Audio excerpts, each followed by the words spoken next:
Una vez instalado el programa, podemos abrirlo haciendo doble clic sobre el símbolo de R y se abrirá la consola del programa. Voy a ajustar la ventana para que la veáis bien. Aquí está. Bueno, esta es la consola de R. Esta es la herramienta principal del programa y donde nosotros vamos a tener que escribir comandos, expresiones o ejecutar operaciones. Aquí hay algunos botones que iremos viendo en los diferentes temas para qué valen. Hoy no me voy a centrar demasiado en esto, sino que os voy a mostrar más cómo funciona en general la consola del programa. En la parte de arriba tenemos información general sobre el programa. Por ejemplo, aquí aparece la versión de R que hemos instalado, que como podéis ver es la 3.5.1, que es la versión más actualizada que hay de R ahora mismo. Nos indica también que es un software libre, que es un proyecto colaborativo, etc. Aquí tenemos la línea de comando, os la estoy señalando ahora mismo. Al comienzo de la línea de comandos siempre aparece este símbolo.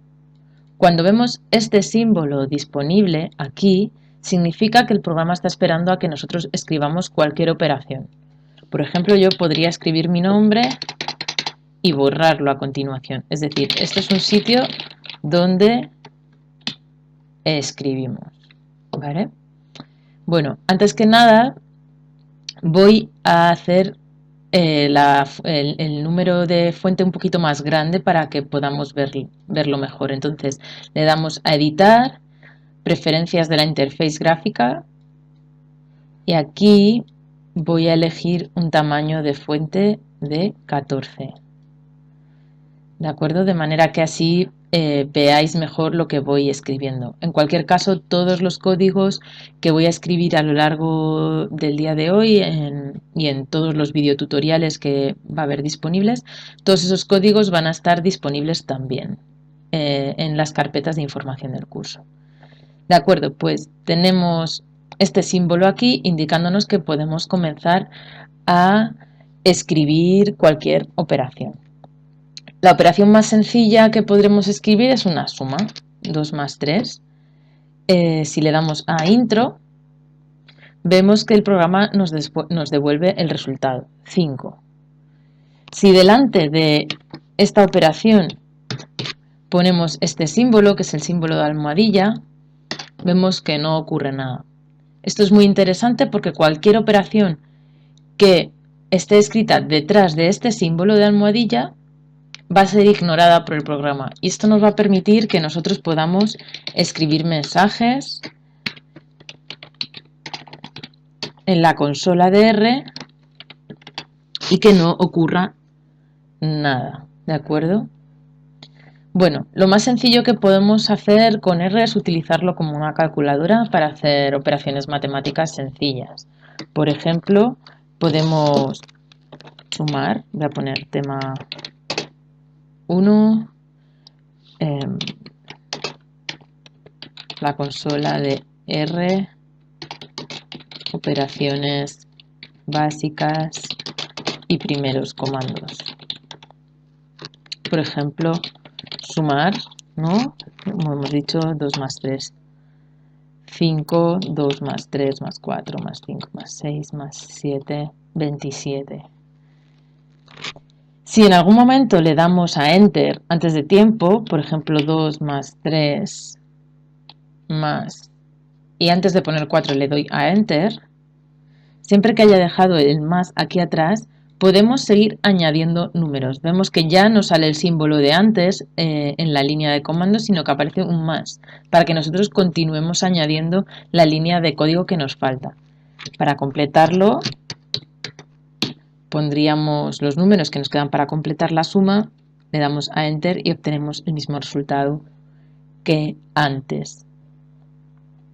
Es decir, el programa nos espera y nos permite terminar la operación siempre y cuando hayamos escrito el símbolo de más al final. ¿Vale? Podemos también hacer multiplicaciones.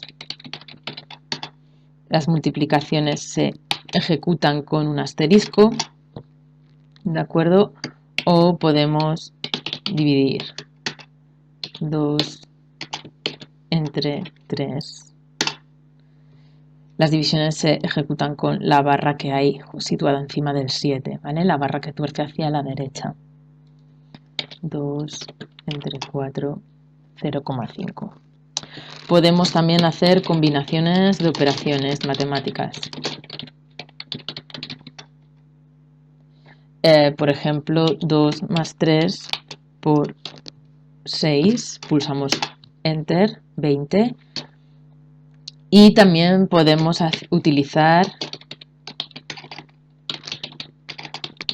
paréntesis para indicar el orden en que ha de ejecutarse la operación.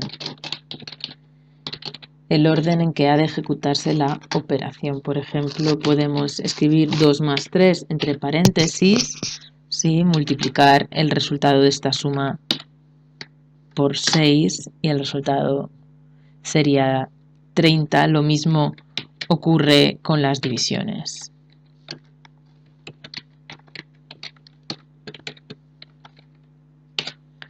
Acordaros de pulsar Enter para obtener el resultado. ¿De acuerdo? Muy bien, pues con esto habríamos visto las primeras operaciones más sencillas que podemos hacer con R. Vamos a continuar aprendiendo qué son los vectores, cómo operar con ellos y una breve introducción a las funciones y objetos en R. Muy bien, pues vectores. Si os habéis fijado hasta ahora, cualquier operación que hemos hecho en R, su resultado presenta este 1 delante. Os podéis fijar, ¿verdad? Este 1 entre corchetes. Esto es un vector de un único elemento, el número 20, por eso aparece un 1 entre corchetes, porque se trata de un vector 1 con un único elemento, 20. ¿De acuerdo? La manera de escribir o introducir un vector en R es escribiendo C, paréntesis y una secuencia de números que irían separados entre sí por comas. Sí, cada punto representaría un número que tienen que ir separados entre sí por comas. Por lo tanto, ¿qué es un vector? Un vector es una secuencia de números que aparecen en un orden determinado.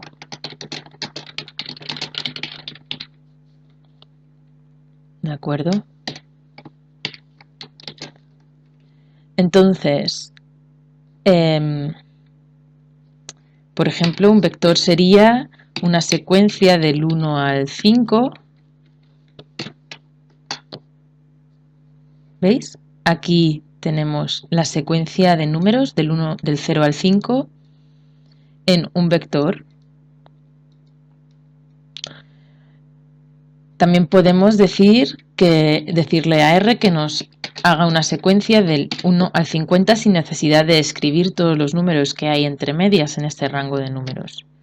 Y nos daría una secuencia de números del 1 al 50. Como veis, aquí entre corchetes aparece el número 1, indicándonos que este 1 de aquí ocupa el primer lugar de este vector de números, y el número 32 va precedido por el número 32 entre corchetes, indicándonos que ocupa el lugar 32 de este vector. Luego profundizaremos un poquito más en esto, no os preocupéis que lo vamos a estar viendo constantemente. Si por ejemplo hacemos una secuencia del 2 al 50, ahora el número 2 ocupa el primer lugar de la secuencia del vector y el número 33 ocuparía el lugar 32. Espero que ahora con este ejemplo lo entendáis un poco mejor. Es decir, el número entre corchetes nos indica qué posición ocupa cada número del vector dentro de la secuencia. Podemos también hacer operaciones matemáticas básicas con los vectores. Por ejemplo, podemos hacer un vector que sea 1, 2, 3, 4 y a este vector sumarle otro que sea 10, 20, 30 40. En este caso, antes de darle a intro, vais a ver que cada elemento del vector, de este vector, se sumará con cada elemento de este otro vector que ocupa la misma posición. Por lo tanto, el 1 se va a sumar con el 10, el 2 con el 20, el 3 con el 30, el 4 con el 40. Este sería el resultado. Lo mismo se puede hacer exactamente con una multiplicación o con una división. También podemos a un vector 10, 20, 30, 40, a este vector sumarle un número, el número 1. En este caso, este número se le sumaría a cada uno de los elementos del vector. ¿De acuerdo? Podemos también, exactamente igual, multiplicar cada elemento del vector por 1, con lo cual no ocurriría nada. Podemos multiplicarlo por 2 para que veáis que sí ocurre algo, o dividirlo entre 2. Y también, bueno, estáis viendo que si utilizo el teclado, las flechas del teclado, puedo acceder, si le doy hacia arriba, a líneas de comando que ya están escritas. ¿De acuerdo? Esto es muy útil para escribir menos. Puedo subir y bajar. Entonces, por ejemplo, puedo hacerlo al revés, poniendo el 2 delante del vector, y ocurriría también esta operación. ¿De acuerdo? Pero en este caso el vector sería el denominador de esta división. ¿De acuerdo? Esto os lo voy a dejar también escrito en los códigos que tenéis disponibles para que podáis utilizarlo y practicar con ello cuando queráis. Entonces, como habéis visto aquí, podemos ejecutar operaciones entre vectores, ¿no? Sumar un vector con otro, multiplicarlo, dividirlo, lo que sea. ¿Qué ocurre? Que aquí habéis visto que este vector es de longitud 4 porque tiene 4 elementos, y este también es de longitud 4 porque tiene 4 elementos. De manera que cada elemento se va a multiplicar con el elemento que ocupa su misma posición en el otro vector. ¿Qué ocurre si yo tengo un vector de longitud 4 al que le quiero sumar un vector de longitud 2, es decir, compuesto por solo 2 elementos? Esto es importante saberlo porque se va a ejecutar esta operación de manera secuencial, es decir, el 10 se suma con el 1, el 100 se suma con el 2, y ahora el 3 ya no tiene con quién sumarse porque no hay un tercer elemento aquí, entonces se vuelve a sumar con el 10, y el 4 se vuelve a sumar con el 100. ¿De acuerdo? En los vectores también podemos escribir texto o caracteres. Esto en R se refiere generalmente como carácter en inglés. Por ejemplo, podríamos escribir, bueno, para escribir texto siempre tenemos que poner comillas.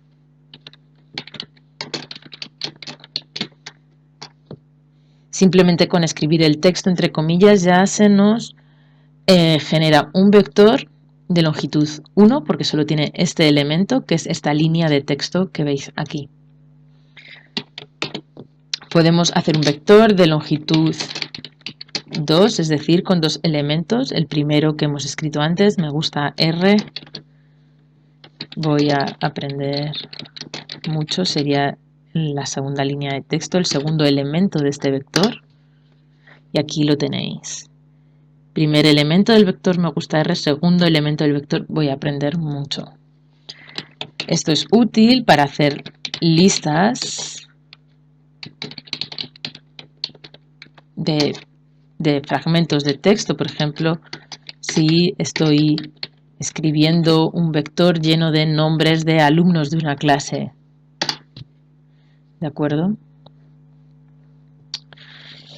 Y ya está. Por último, recordaros que cualquier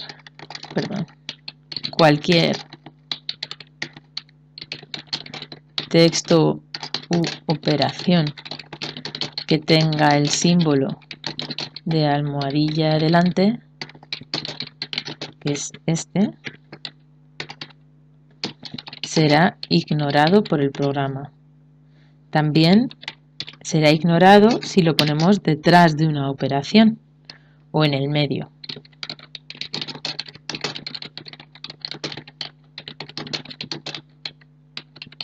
Por ejemplo, aquí 1 más 2 se va a ejecutar, pero este texto de detrás no se ejecuta, ¿de acuerdo?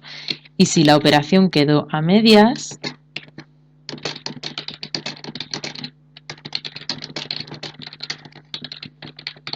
es decir, si la almohadilla está en medio de una operación, tampoco se ejecuta, ¿veis? Nos vuelve a salir aquí un más para que completemos la operación, le damos a Enter, tampoco se ejecuta lo que estaba detrás de la almohadilla. Veréis, os pongo almohadilla así entre paréntesis para que la veáis bien. Veréis que esto es súper útil y práctico en general. Lo vamos a utilizar todo el tiempo. Bueno, vamos a ver ahora qué son los objetos en R. ¿Qué es un objeto? En R podemos asignar valores a variables, también llamadas objetos. Para asignar un valor a un objeto utilizamos un símbolo que es este que acabo de escribir aquí, ¿de acuerdo? Por ejemplo, yo puedo escribir 3 y se me generaría un vector de longitud 1 conformado por el número 3. Puedo hacer un vector de longitud 2 conformado por los números 2 y 3. Pero también puedo decir que x, mi variable x, es un vector de longitud 2 compuesto por los números 2 y 3. Para decir que x tiene este valor tenemos que poner este símbolo, es decir, este símbolo nos permite asignarle un valor a una variable. Como veis ahora no nos sale nada, simplemente es decir, no ocurre como aquí, que directamente el programa nos daba el valor del vector. Simplemente se ha, digamos, guardado el valor de x dentro del programa. Si yo ahora escribo x y le doy a Enter, me devuelve un vector de longitud 2 compuesto por estos dos elementos. Vamos a hacer otro vector, por ejemplo, un vector que sea de longitud 2, es decir, con dos elementos que van a ser 5 y 5, valores iguales. Si le escribo la letra I, le doy a Enter, aquí sale mi vector. Puedo hacer operaciones entre variables. Yo ahora podría sumar este vector y este, pero en lugar de escribirlo todo, solamente tendría que escribir X e Y, porque estos valores ya están guardados en el programa. Aquí está. Se ha sumado 5 con 2 y 5 con 3. Vamos a cambiar el valor de Y. Vamos a asignarle ahora otro valor, otro vector que sea 10 y 20, ¿de acuerdo? Por ejemplo, puedo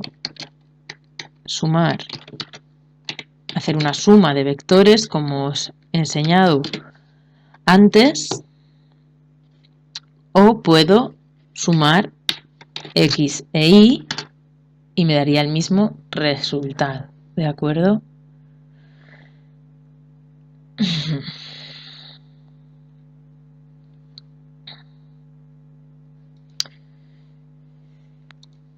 Esta operación que hemos hecho aquí también podemos asignársela a una variable, es decir, yo puedo decir que mi variable z es la suma de los vectores x e y. Si ahora llamo a z, tengo guardado el resultado de esta operación, que es un vector de dimensiones 2, es decir, de longitud 2, compuesto por dos elementos.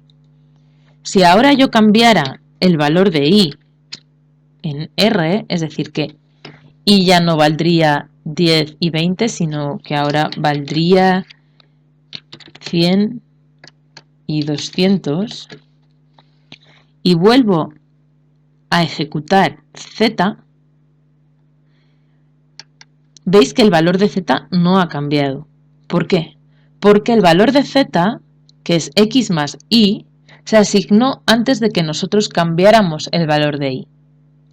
Si nosotros ahora volviéramos a ejecutar este comando, es decir, volviéramos a decirle que z es x más y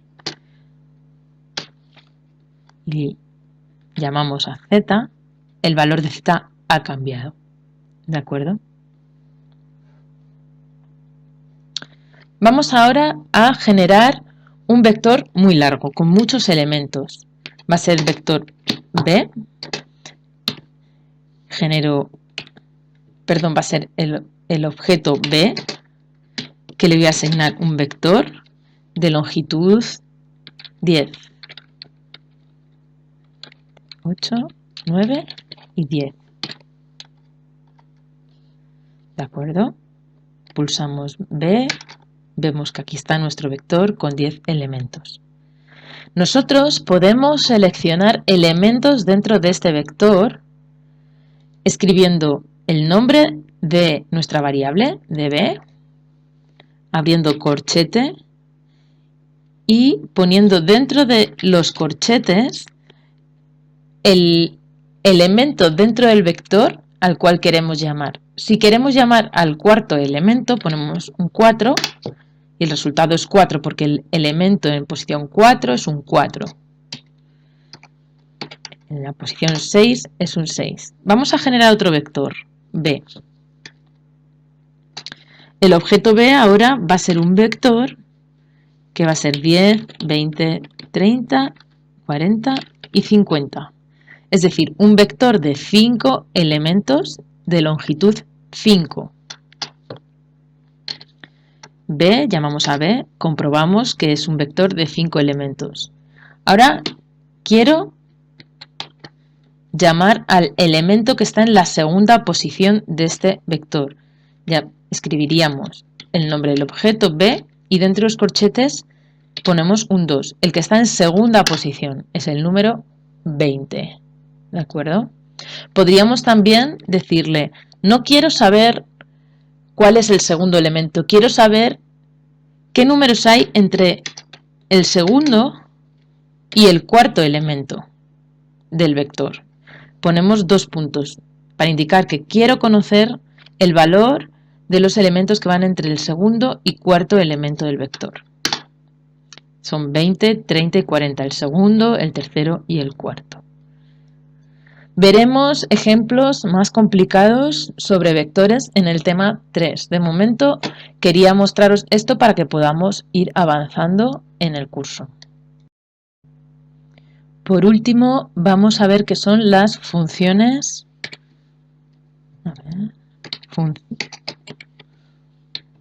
Funciones en R. Bueno, en R las funciones hacen el trabajo por nosotros. Ya hemos utilizado algunas funciones, por ejemplo, cuando hemos escrito C en minúsculas, perdón, C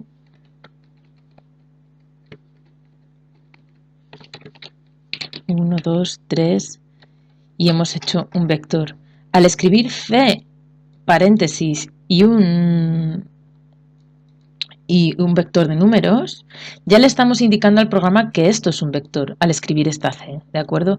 Por lo tanto, eso es una función que ya le está indicando a R que lo que voy a introducir entre paréntesis es una secuencia de números, o de texto, o de lo que sea, pero una secuencia que va a dar lugar a un vector.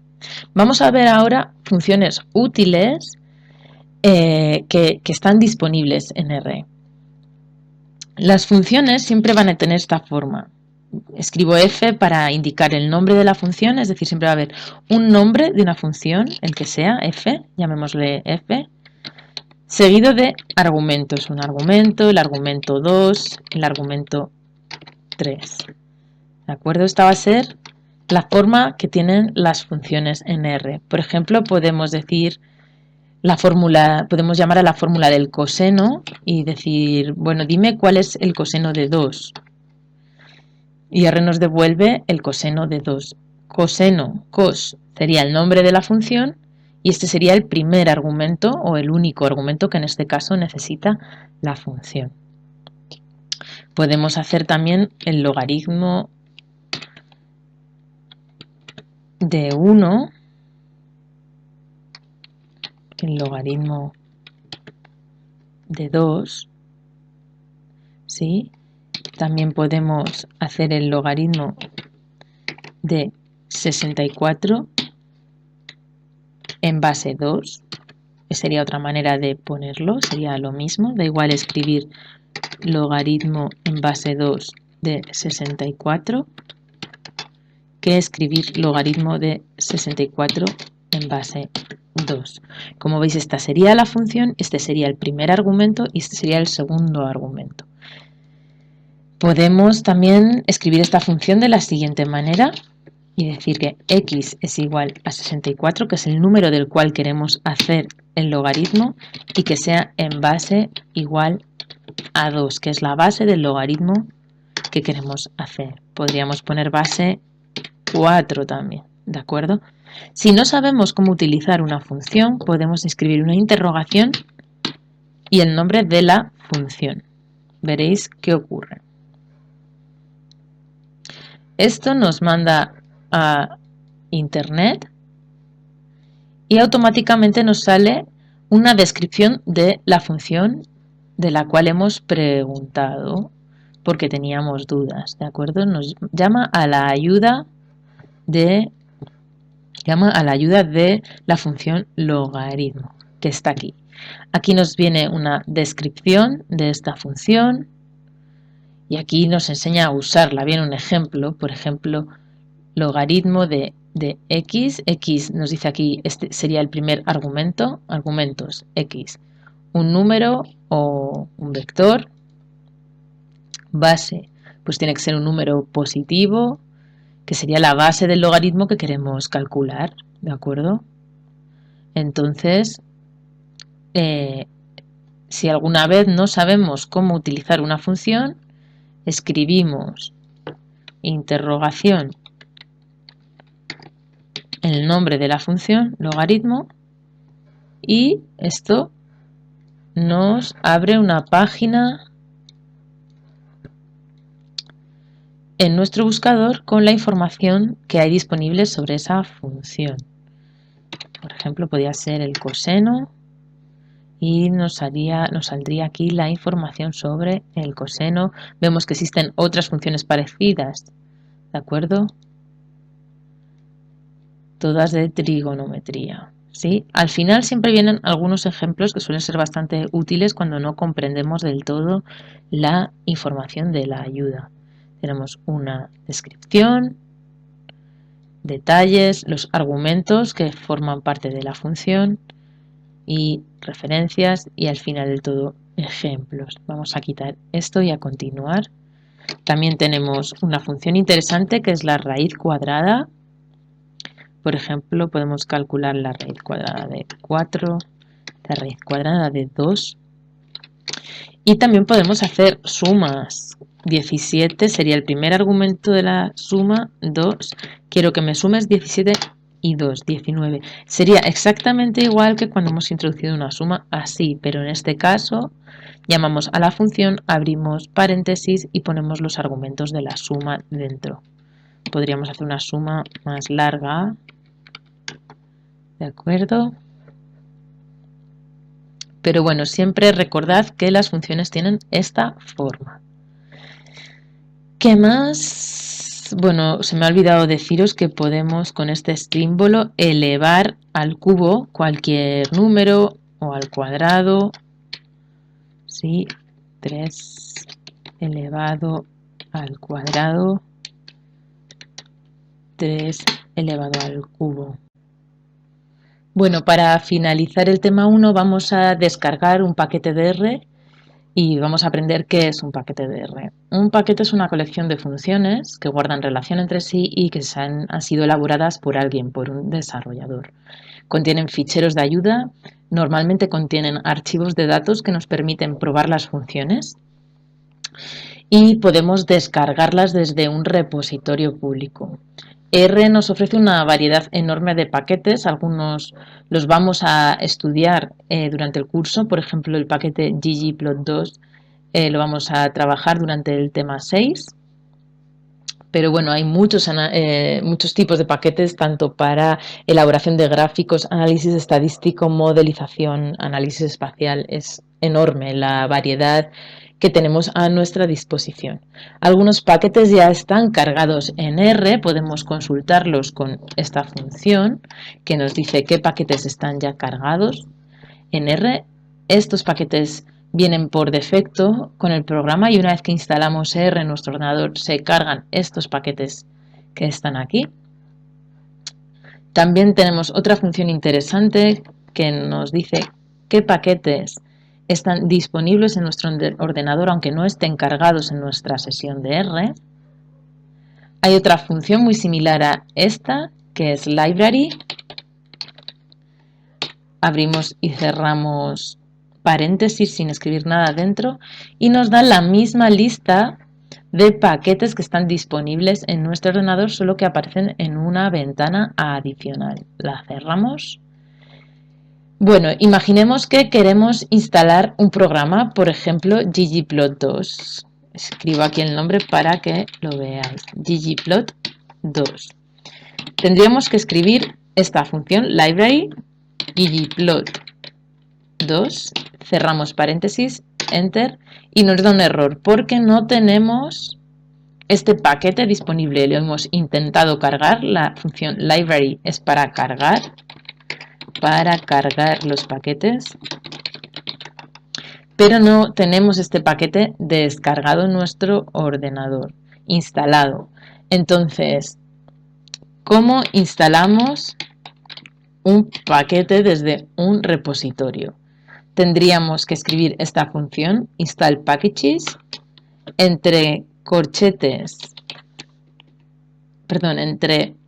comillas el nombre del paquete ggplot2 y pulsamos enter. Automáticamente R nos dice que tenemos que elegir un mirror. Esto es lo mismo que ocurrió cuando instalamos R por primera vez, ¿no? Tenemos que decidir desde qué repositorio de qué país queremos descargar ggplot2. Como estoy en España, en Madrid, pues voy a seleccionar este mirror, que es desde donde se va a descargar ggplot2, pero vosotros podéis elegir uno en el país donde os encontréis o podéis elegir España, Madrid, como estoy haciendo yo, porque funcionará perfectamente. Se ha iniciado la descarga del paquete ggplot2. Tenemos que esperar a que se termine de descargar. Y una vez descargado, para que funcione, tenemos que cargarlo en nuestra sesión. Para cargarlo en nuestra sesión tenemos que escribir library, abrimos paréntesis, cerramos paréntesis, ggplot2, como hemos hecho antes. Y veremos que ahora ya no nos da un error. Tarda un poquito, como podéis ver. Vamos a cargarlo, lo hemos instalado y ahora lo vamos a cargar. Library ggplot2, sin comillas, enter, y ahora se va a cargar, ya estaría cargado, ¿de acuerdo?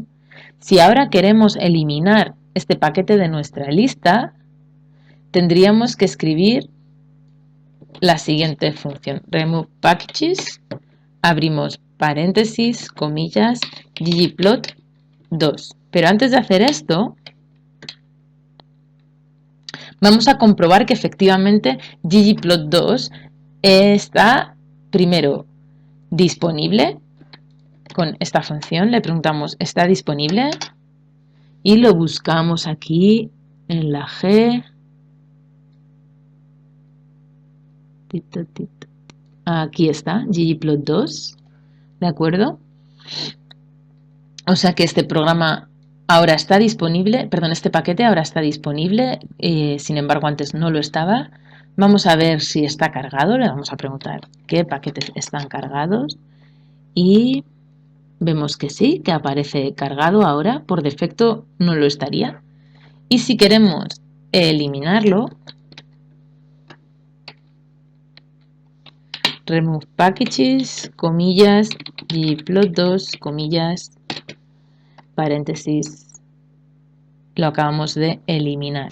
Si ahora preguntamos qué paquetes están disponibles, ya veis que no aparece ggplot2 como disponible aunque esté cargado, pero ya no estaría disponible en nuestra librería de R. Y para finalizar voy a mostraros cómo hacer una descarga de paquetes utilizando los botones disponibles en la consola de R sin necesidad de escribir ningún comando en la línea de comandos. Tendríamos que hacer clic en paquetes, instalar paquetes. Lo primero que nos pide es elegir un mirror, como antes, desde el cual queremos que se realice la descarga. Selecciono España, Madrid en España, OK. Y nos sale la lista de paquetes que tenemos disponible. Vamos a buscar ggplot2.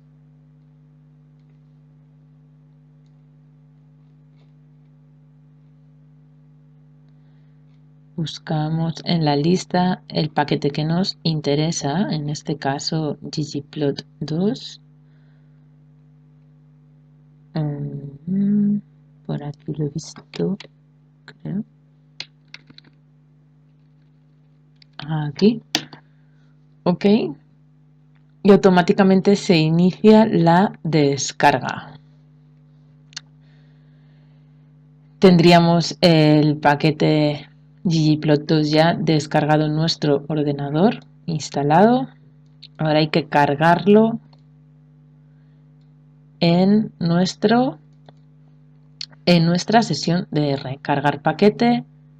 Elegimos de los paquetes que están disponibles cuál queremos cargar. Elegimos ggplot2. OK. Y ya estaría cargado ggplot2.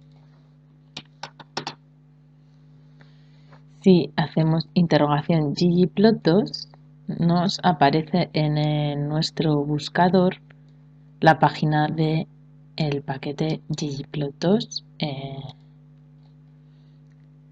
Nos describe que es para crear gráficos y nos da enlaces útiles para aprender más sobre este paquete. Lo vamos a cerrar. Y habríamos terminado con el tema 1 de este curso de R.